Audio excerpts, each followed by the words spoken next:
Thank you, and thank you for having me here today. I'm slightly worried as part of the introduction. It was suggested that I'm going to be bringing some energy to the room. I will do my best. My name's Toby, and for the last 4 or 5 years or so, I've been Darktrace's global head of threat analysis. And it's meant that I've seen that forefront of where artificial intelligence and cybersecurity come together.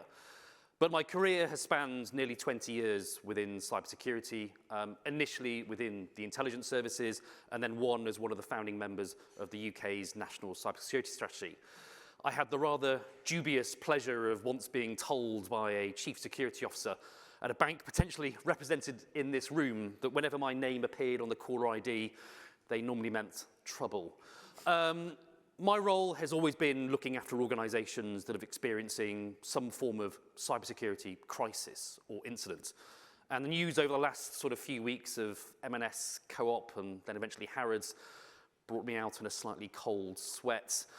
Part of my role, part of my career has meant that I've seen that cybersecurity risk evolve over time. And I go back to really kind of the pre-watershed moment, as I like to call it, i.e. pre-WannaCry. And pre-WannaCry, the cybersecurity risk was largely one of nation-state espionage, of spies versus spies, and maybe the odd commercial and competitor espionage at the same time. And in those sorts of scenarios, these were incidents, these were attacks that took place that might have lasted for years before discovery. And certainly there'd be no flashbang moments that we'd see in the press. These would be events that would be hidden in the troves of the security teams. There would be no public knowledge. And quite often, even the organizations themselves, it wouldn't be widely known what was taking place. So from a risk perspective, with no risk of public exposure, and maybe not actually any sort of regulatory risk either, it became very tempting that in those early days of cybersecurity, where at a board level, risk was brushed under the carpet. It was, we don't need to worry about this. The actual harm might come in 10, 15 years' time. And I think one of the speakers earlier today went, well, that's probably a little bit too long for most corporations to worry about. And as time went on, we had a number of watershed moments. So I'll come to WannaCry in a second, but the other big one was around Edward Snowden.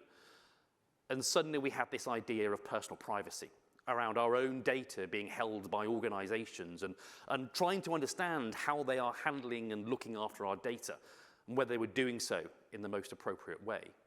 And we saw regulations such as GDPR and NIS and other kind of things that have followed since then, which is about putting pressure on organizations to look after our data. And the risk here kind of really evolved to one that maybe we didn't need to worry about, to one really of 2 areas. Regulatory risk, and that worry that if something bad happened, if we got caught, well, there might be a fine to pay. And, you know, I'm talking to a room of experts here, but sometimes that's what the insurance industry is there to support. In other areas, this might be about reputational impact. But in many cases with organizations going through some sort of corporate crisis, this is often just resolved with good PR and a little bit of time to go between. So what we had here is we had this evolving cybersecurity risk, again, from almost no risk or not a risk that we really care about, to one considering that regulatory impact and what organizations need to do to prepare for the eventuality. But unfortunately in that situation, and including in the one about the threat from nation states, is that it worked on this basis that the data we hold within organizations is simply a commodity. Sometimes we have the data, sometimes we don't have the data, but the businesses still fundamentally run and operate. WannaCry for me was the really, really big watershed moment of all of them, and particularly this idea that our organizations, our technology can now be held literally to ransom to get our organizations back up and running again. Now, at the time when WannaCry happened, it was about individual devices. Yes, if you look at the NHS writ large, it was lots of individual devices, but it was still done at a relatively low scale. And as time went on, and we saw this massively over COVID, the idea of almost enterprise-grade ransomware grew and grew. And now suddenly we had gangs operating with this idea that they could encrypt the entirety of a network. and organizations and businesses grind to a halt. And then there's been a few occasions where it's gone one step further. We've seen organizations like Travelex, for example, that never really recover from the ransomware incident they have. You have issues such as the Colonial Pipeline incident in the US or across the US East Coast a couple of years ago. And actually, it wasn't necessarily the ransomware, the encryption itself, that caused the network to come down, but actually the incident responders, people like me, coming into those organizations and saying, you need to shut everything down before it does go horribly wrong. And so rather than data being thought of as that commodity item, we're now seeing that it's the lifeblood of our organizations. It's how we operate. We become so fundamentally reliant on the use of technology to run. And so as we bring forward to the present day and we look at the events of M&S, Co-op, and Harrods, and yes, even the event I think that came out yesterday of the food distributor as well that also got impacted. This is a combination of both encryption events and also about recovery efforts and the effects of the incident response teams to limit the spread. And we're now into a new idea of risk thinking, almost as these of survivability events. Will the organizations survive this sort of catastrophic events? I've worked with organizations going through ransomware over the last couple of years, and they'll go into it with this idea of, oh, it's just a couple of days and we'd be back up and running. And for anyone that's tried to buy things online via M&S, I know my wife has, you can't. And according to their announcement today, not until July, which will help my credit card, certainly. From this perspective, we have to think about the impact on businesses and how they operate. In that throughout this period of time, potentially not days, but weeks and maybe even months, you're incurring all of the same costs as you were before. And maybe even more costs as part of the recovery effort to get things back and running. The downside is you've got none of the income, or at least an incredibly suppressed level of income coming in. And I think it was reported today that M&S reported they're expecting to lose something like 300 to 400 million off their sort of profits for this year as a result. For some organizations, that might be catastrophic. I think for my wife, I hope it isn't for M&S. And on that point, I'll stop and I'll come and sit with you if I can, Saj. Thank you.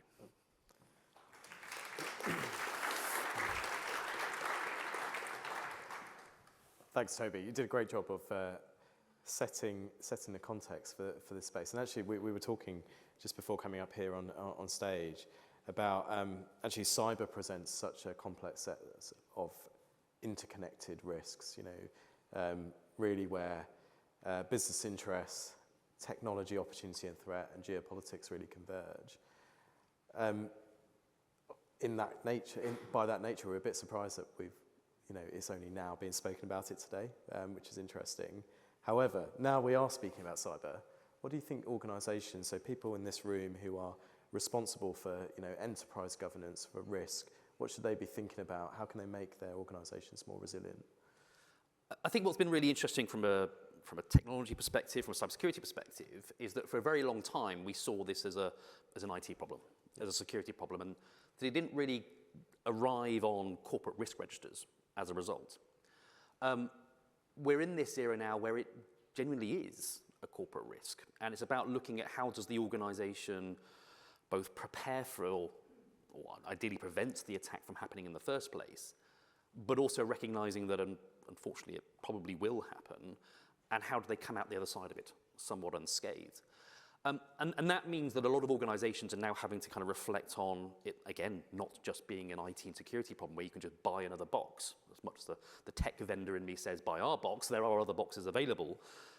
But actually it's about the business processes. It's about how does the organisation perform business continuity? How does it prepare for the worst? How does it try and run its business without the technology that it's relied on for so long? And I think that's the really important aspect, is about looking at cybersecurity not as a technical risk, but as a holistic risk involving, well, really the entirety of the organisation. Yeah, it's a really good point. I mean, we were talking about supply chains before, and I think actually the M&S incident does highlight the vulnerability of the food security supply chain, actually, in terms of concentration. Even though we've got multiple different providers, in this country, not one dominant supermarket, but still there's such a big impact from an availability of produce perspective. In other sectors where you've got much more critical concentration risks, what we're seeing is that actually, the cyber conversation has to be present alongside, the business strategy in terms of thinking about where the organisation may position itself now and next, where, kind of inherent supply chain vulnerabilities may need to be designed out because of things such as cross-border trade. Is there any advice there in terms of, thinking about your previous role in government, how boards should treat this conversation and how they should kind of present security in that context? You make an interesting point, first off, I think, around food security and around the food retail sector more broadly. And I think we're at risk sometimes of taking dare I say, a mainland UK view of food scarcity. We thought, well, if M&S is closed, I'll just go to pick your other favourite brand. Yeah. And I remember in some of the earlier stages of this specific incident, and it was co-op. There are many islands of Scotland, for example, where they have a single co-op, and that is their supermarket.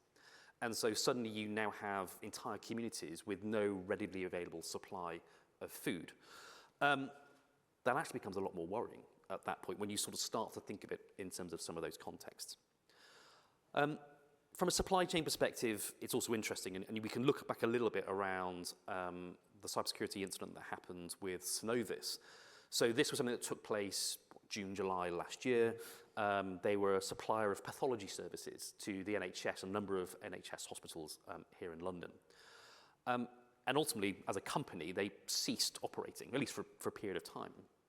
And that meant you had NHS trusts with no access to blood testing facilities, transfusions couldn't happen, and everything else. Supply chains are complex. And I think that's just a statement I think I can put out there without any real criticism or challenge to it. And I think it was a speaker that said earlier on that maybe to the first tier of your suppliers, you might be able to have a bit of a relationship. There might be some contractual levers where we can say, you need to be of a certain standard, or you need to put these certain measures in place. But what about second tier and third tier? And it becomes really hard the further out you go. I was speaking at an event yesterday, and this sort of came up, and it was in the context of the cybersecurity and resilience bill that's kind of going through the motions at the moment. And I think a really key part of that comes out is about supply chain resilience and recognizing that when you outsource things of whatever flavor that might be, you're not devolving that risk. You're inheriting the risk of your suppliers. And unfortunately, in many cases, you don't control the treatments they put in place. So you've kind of sort of a fingers crossed moments in some respects. And so the approach there is, well, how are you looking about diversity in your supply chain? How are you about introducing some degree of resilience that if any one of your suppliers suddenly stops supplying the service to you, how do you still operate? What are the measures that you can put in place? And yes, sometimes that's about diversity of supply chain, or sometimes that's just having the emergency capacity to kind of do it yourself, which is a tricky one to keep resourced and trained and adequately kind of prepared if that was ever to happen. Yeah, it's an interesting point that you're making, that essentially cyber is a domain where some of these other decisions, which could lead to risk or opportunity, actually cyber is a domain where that propagates. Yeah. So you might make a decision elsewhere in terms of how the business or an enterprise is setting up, which then might affect the risk posture. I just wanted to touch on just briefly at the end about investment. So in terms of particularly around technology, you make the good point that we can't just buy more boxes.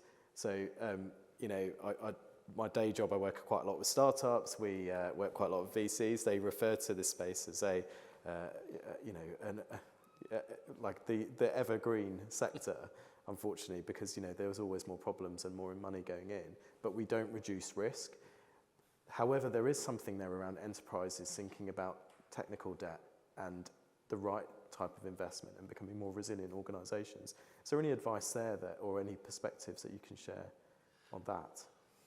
Yeah, I think I've worked with organisations, big and small, as they've gone through incidents. And yes, I think there have been some very egregious sort of gaps, I think, in a lot of those organisations where they didn't follow, quote unquote, best practice. Unfortunately, there's an element of realism and pragmatism I come down to this, which is often a cybersecurity utopia doesn't really exist. We will never be fully secure, only really secure enough. And I think that's often a challenge we face when sort of talking with risk decision makers is around if you're buying a piece of technology, if you're buying you're outsourcing to another vendor or you're outsourcing to another supplier, it doesn't eliminate the risk, only reduce it to a tolerable level. There is still the chance it happens. There is still a chance that something might sort of go horribly wrong, despite all the investments that you've made. And so for me, I think it comes back to that resilience argument as well. I think it's about trying to make sure that organizations sort of, I don't know, they work towards the ideal scenario, but they kind of plan for the worst just in case. Yeah. Toby, I think we're out of time, but thank you so much. Great conversation, and thank you all. Thank you.